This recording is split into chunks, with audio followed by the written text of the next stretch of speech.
For thousands of years, human beings have felt the need to leave messages. At first, they were simple: drawings on stones, smoke signals. Then came letters, carrier pigeons, the telegraph, the telephone. And today, we send messages that travel across the planet in seconds. Each message expresses something different. It arises from a different need. During the sinking of the Titanic, desperate distress signals were sent. Apollo 13 delivered a phrase that changed the course of the mission, and the 33 miners trapped in Chile left a note that gave hope to the entire world. We are well in the shelter, the 33rd. With that same urgency, with that same hope, we began to look upward, toward the stars. And we decided to leave messages there as well. We have left them floating in space, not knowing if anyone will receive them, not knowing if we will ever get a response, but with the profound idea that perhaps millions of years from now, someone will know that we were here. In this video, I'm going to show you the messages we've sent into space over the years, why we made them, and what they say about us.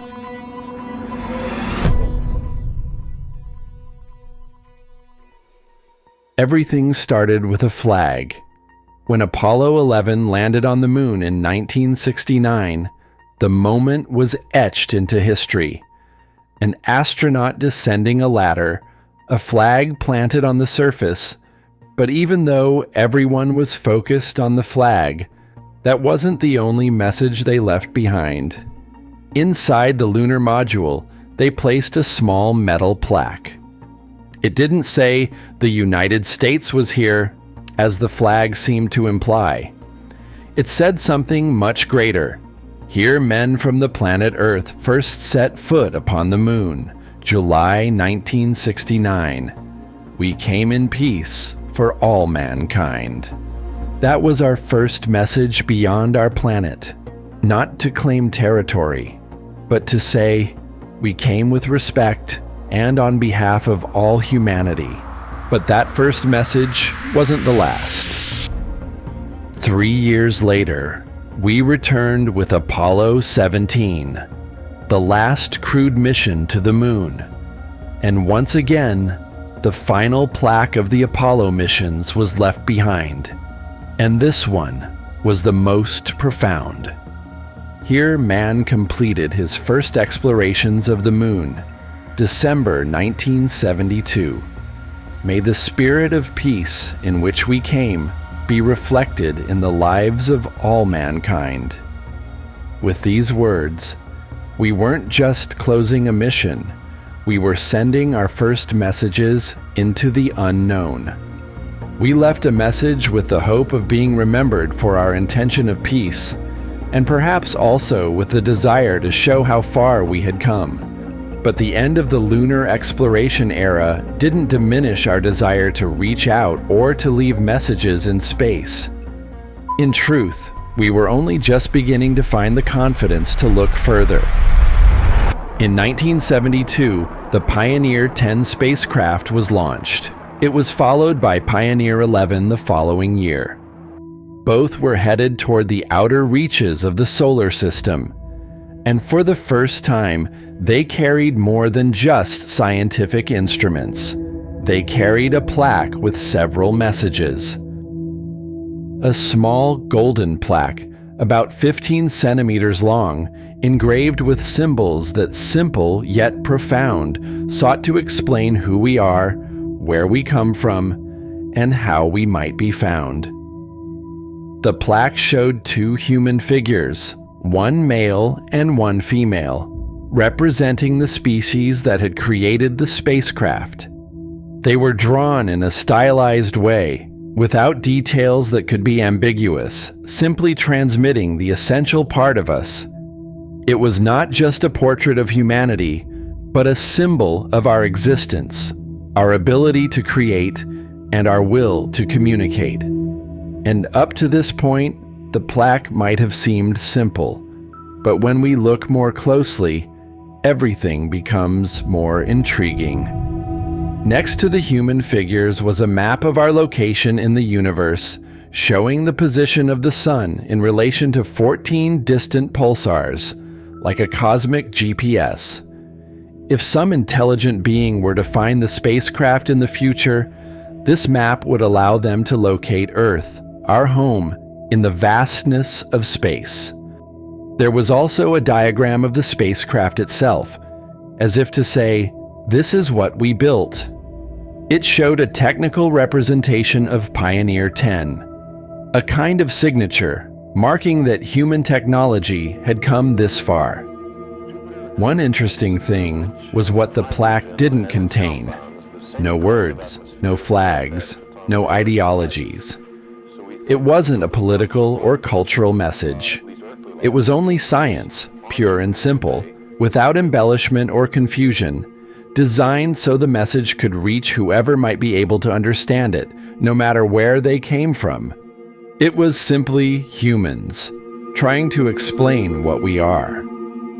We wanted to share more and more about ourselves, and technological advancement was taking us further and further, so now we wanted even more. In 1977, NASA launched the Voyager 1 and 2 probes, and with them, we sent a more ambitious message, the Golden Record. This time, it wasn't just a plaque. It was something much greater, a capsule of the human soul, a representation of humanity, of our emotions, our culture, our history, our essence.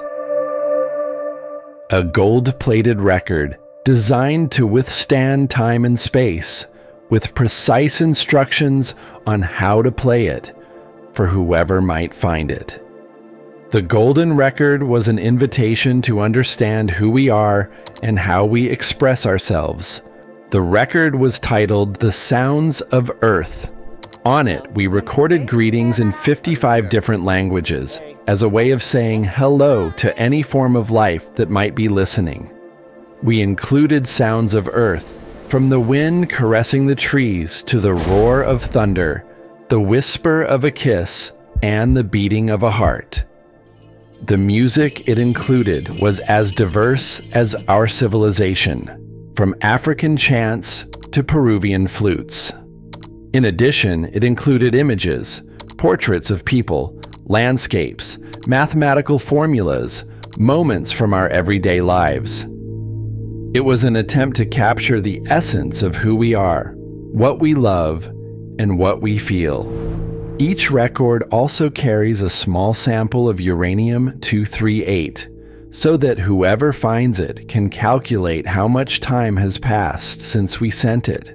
A reminder that our presence in this moment is fleeting, but our words and sounds could live far beyond us. Something else that was also included on the record was a message from the then President of the United States, Jimmy Carter. This is a present from a small, distant world, a token of our sounds, our science, our images, our music, our thoughts, and our feelings. We are attempting to survive our time, so we may live into yours. Voyager 1 is the farthest human-made object to carry a message. It's over 24 billion kilometers away from Earth, drifting through interstellar space. Voyager 2, just a few steps behind, is still sending data, and both carry that record, floating through the vastness, waiting, perhaps forever, to be found. And it all began, as it always has, with the human need to leave a message. At first, they were words carved in stone. Today, they are capsules launched into the cosmos. But even when we first ventured into space with Apollo 11, we didn't leave just footprints or flags. We left words of peace, etched into a small plaque that spoke on behalf of all humankind. Years later, with the Pioneer probes, we sent more than just technology. We sent a representation of who we are and where we come from, believing that a simple line could tell an entire story. And finally, with the Voyagers, we sent not just information, but something more intimate. Sounds, images, emotions, everything that makes us human. Looking up at the sky has always been a way of asking whether we are alone. But in trying to answer that question, we ended up creating a portrait of ourselves. Maybe those messages will never be read. Maybe they'll never come back. But they've already served their purpose. They've shown us that even in the vast emptiness, the most human thing we can do is to try to say something. Thank you for making it to the end of this video. If you enjoyed it, don't forget to subscribe and give it a like. On another note, if space fascinates you like it does me, I invite you to visit our website, where you can discover a collection of fascinating and authentic images of the universe, carefully selected and transformed into fine art prints of the highest quality, available framed or unframed. And the best part, shipping is completely free worldwide. Plus, with your purchase, you'll be supporting the growth of our channel, something we truly appreciate. I've left the link in the description. Make sure to check it out. See you in the next video.